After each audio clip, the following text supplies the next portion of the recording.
Yo Internet, how are you doing? What I've heard about the PlayStation Move is it relies on the little pinky ball thing on the end too much. So when you're playing golf games, when it goes behind you, the red ball, the PlayStation Move just doesn't know what's going on. It can't see the glowing light, so it's lost. No, that's when it switches to the 6-axis and tries to like attempt to know where it is. Yeah, but it's lost. Yeah. It just gets confused. But yeah, again, it's this whole thing of just like developers don't seem to be able to code it properly. Yeah. So maybe the Wii, the technology in the Wii is really good, but no one seems to be able to use it. With the Wii, it was 2011. Good games coming out, everything seemed hunky-dory. We had first-person shooters on the Wii and all that sort of stuff, and first-person shooters, I think they do work well, but if you go up against somebody with a classic controller, you're gonna get fried. Well, Killzone proved this. With the pointer controls. Killzone 3 on the PS3, it allowed people online to play with either a Move controller or a controller. Yeah. Now to aim, the Move controller was quicker. It was really accurate. Yeah. But to actually move around the map, the person with the controller was quicker. Yeah, there's positives and negatives to both, I think. I personally, in any Wii game single player, I would prefer to use the pointer controls for accuracy. But if you're doing online, unless everyone else is using pointer controls, I think I'd just rather... Yeah, well, we played GoldenEye, didn't we, like once? Yeah, and they're disconnected. Nintendo Wi-Fi, woo! Yeah, I think that's the only time I ever played GoldenEye online. One reason, Really? It took forever to find a game. Yeah. Oh yeah, it did. It took forever to find a game. Before me and you could actually play with each other, we had to input a super long code, friend codes. Yeah. Oh, seriously, Nintendo. At least there's only one of those with the 3DS.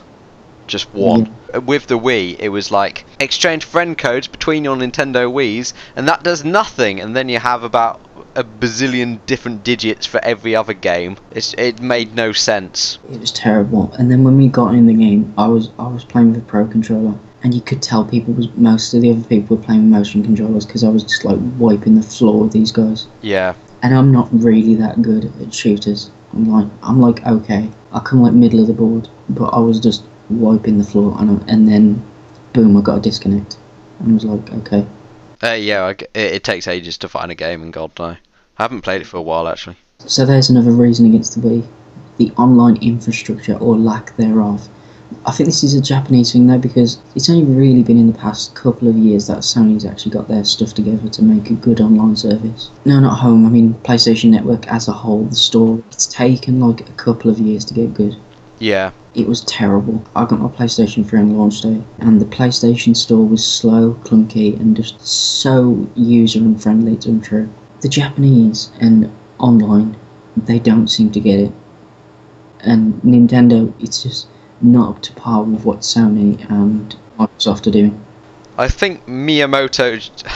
I love it about Miyamoto. He just sort of like makes everything sound very big and impressive when really...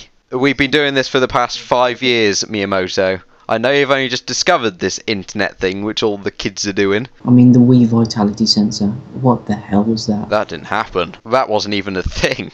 It would just sort of like mention it at E3 and then, what? Where's it gone? No, they spent 10 minutes mentioning it at E3. That was a painful E3. Wii Music. Oh my god. I feel sorry for the people who have to sit in there and watch that for like an hour and a half. I found that presentation quite amusing. Man. Mind you, the only recent E3 conference for Nintendo that's actually been any good was the one where they revealed the 3DS. That was 2010. That was the really good year where there was Donkey Kong, when there was Kirby, when there was GoldenEye, when there was a new Nintendo handheld. There was all this sort of stuff happening. I was applauding. I was like, yes. And then there's Kid Icarus at the end, and it was just like, brilliant, thank you. And then the next year, 2011, Wii U unveiling. Facepalm. We watched the year after together because they revealed the Wii U right at the end. We just sat at each other at the end and we were like, is it a controller? We actually did not know what it was. We sat there confused and no one seemed to know what it was. It was leaked by the press.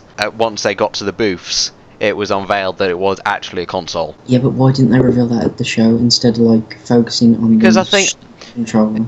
I think it's natural that there was all this hype. Nintendo is creating a new console. That was it. Everyone knew that was going to be happening. So when they come to unveil it, they kind of presumed, oh, everyone will already know that we're creating a new console.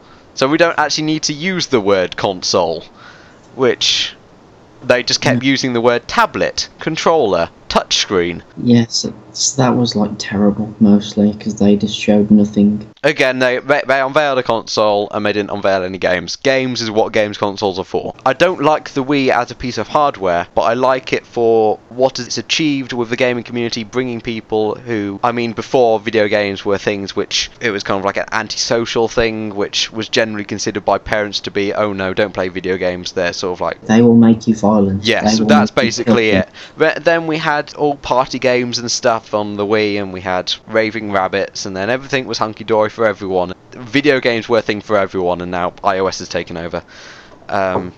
Which... Yeah, well, this leads us up to like now and E3 now, and this year's E3. I'm not being funny, but Nintendo's E3 this year. If you think that was good, you're a Nintendo fanboy, and you're also clueless. You don't have eyes, but you're an absolute idiot if you think this year's E3 was good. It wasn't good. It was awful. First of all, they should start off by showing Batman Arkham City, which is a year-old game. Now, I know you can't judge from like a video on the internet because you're going to lose some frames, but honestly, the game did look a lot worse than... Well, not a lot worse, but it didn't look up to par with the current version. And then on top of that, it's just pointless. It's like, you can tell they've had to like ram in these like pointless gimmicks. Oh look, you can control a Batarang. And this is where motion controls gets a bit far. No, I don't want to do that. The whole purpose of Batman is he can do things really quick.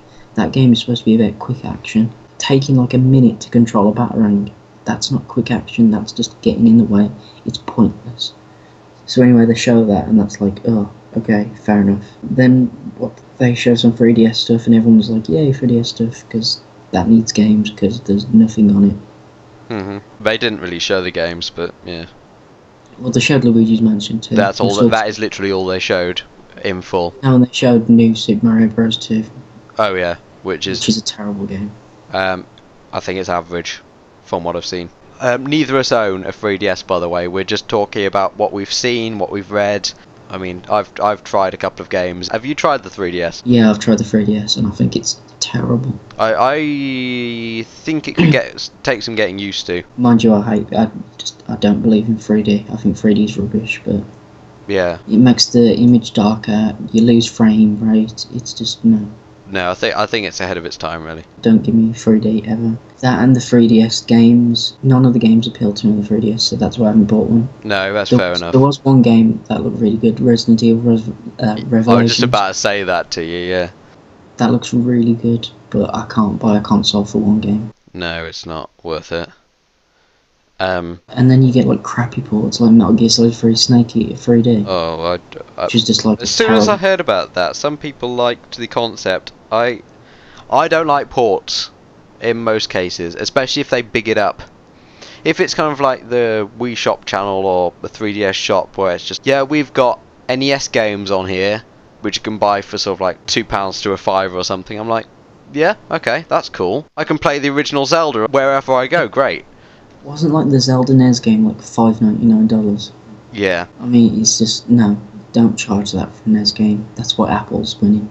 Yeah, it is. For a game that old, charge 99p, you'll sell tons of them. Yeah, but I've got an NES and I've looked up the prices of these old games, and by Jove, they're expensive. So yeah, they are expensive. If you want to play them legally, then you've got to pay Nintendo. Yeah, but, you know, charge a decent price for a digital product of an old game. Yeah, definitely. I wouldn't charge all that much for them, to be fair. In all fairness, you know, it's no secret that Nintendo is having a little bit of financial troubles, as is quite a lot of the...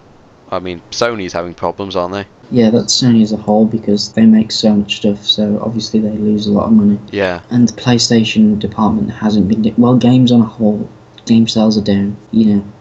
End of a generation, that's not surprising. Well, I wanted to buy a PS3, but I'm just holding out now.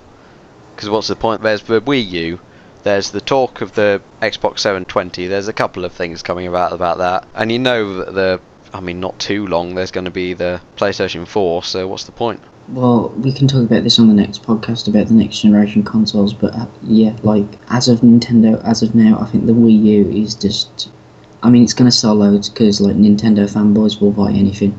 they'll buy a cardboard box with the words Nintendo on if like Nintendo sold it. I think from what I've seen of, because I tried Zelda Ocarina, I think it was in game. I tried it out, and the touchscreen, using it to flick through items, that was actually pretty good. And I could imagine that working with the Zelda game quite well. If it was a HD Zelda game with those controls. Yeah, but Nintendo need to sell it to more than just the Nintendo fanboy. Yeah, I know, but I'm look at the sales of the GameCube. The sales of the GameCube are pitiful, and the only people who bought a GameCube were like die-hard Nintendo fans, because that console did not appeal to anyone. Didn't you have one? Yeah, but I liked Nintendo, and in fairness, the GameCube had good games on it. A lot more good games than I can say for the Wii. But the Wii can play GameCube games, yay! That was a very good move. Although, speaking about that, do you know about the new model of the Wii? Oh, the one that came out early this year that Nintendo never actually told anyone about, that doesn't actually run GameCube games. It doesn't run GameCube games, it's on its side like a Wii U, that's pretty much it. Yeah. I mean, some early Wii games, I've heard their Wii controls suck, but when you use them with a GameCube controller, they're actually quite good. And there was no classic controller around at the time, so those games are only good if you've got a GameCube controller. But now GameCube controllers aren't compatible with it. Those decent games have now plummeted into being uncontrollable pieces of poo. People even buying the Wii still? I don't think so. I don't think anyone's buying and the the Wii. trouble is, Nintendo expects the same sales for the Wii U as they do for the Wii, but a lot of the big sales came from casual gamers. Yeah. Well, that's what it was marketed at, wasn't it? We all know what's happened since the Wii was released. Apple bring out a product called the iPhone and the iOS App Store and all that good stuff, the iPad as well. And the casuals have just flooded over there. Mm-hmm. And for good reason, because why is someone going to spend 350 quid on a Wii U?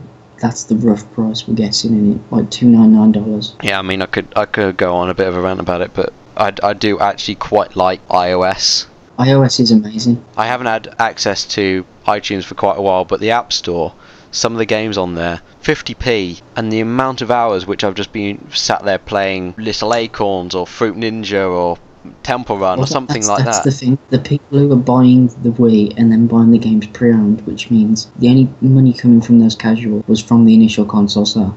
Yeah, I mean, I probably knocked up more hours in Temple Run than I probably have in Skyward Sword or anything like that, which is the point where the sort of like gaming industry is changing and all that sort of stuff. It's ridiculous. I don't think Nintendo can kind of comprehend that, or Sony or Microsoft even. They don't even acknowledge the Apple, Nintendo, and I think that's just like so stupid, because all the casuals have just gone to iOS on be iPad, iPod Touch, iPhone. They all have these devices, all the casuals, and you see them on the bus, you see them out and about. Even like little kids who've got iPod Touches, the little kids that would be playing Nintendo 3DS or DS or Wii, they ain't interested in that anymore. They want an iPod Touch because they want to play Angry Birds, they want to play Temple Run, they want to play all these games. So, they're not there anymore, and they're not going to be there to buy a Wii U. Because the way Nintendo's marketing it, they think they've already got the casuals. No, they've fled, and Nintendo don't seem to realise that. And so they're marketing towards the hardcore, and all the hardcore are doing is going, Mass Effect 3, already played it. Batman Arkham City, already played it. Anything new? Nope. Okay, see ya. Zombie U looks good, but people are not going to buy a console for one game. Another thing about the Wii U is we're really close to it being released now. People are saying like November. It was aimed for November, but it delayed because they didn't comprehend how difficult it was to make controllers. And we have no price, no launch games, no date. No. Now, this is going to lead into our next podcast, but I'm just going to say this. Sony, when they announced the Vita in January, I think, or maybe February, but they announced it at a special Japanese press conference, they will do the same thing right after Christmas, January, February, for the PS4, because they are going to want to steal Nintendo's thunder. Mm-hmm. And then I think this will happen. Wii U will fail. Nintendo will make games, be like Sega. There'll be a third-party developer. I actually hope Nintendo sticks to making games, because that's why I like Nintendo. Tell you what, this is going on to next gen, so shall we stop this episode here? Yeah, but basically, this is like my forecast. Okay. Nintendo's destined to fail. Sorry, guys. My view, likely to fail in the console market. And on that note, we shall end today's podcast thing. So, thank you for listening. Thank you, Steve, for joining. And we hope you will tune into the next podcast. See ya. Bye.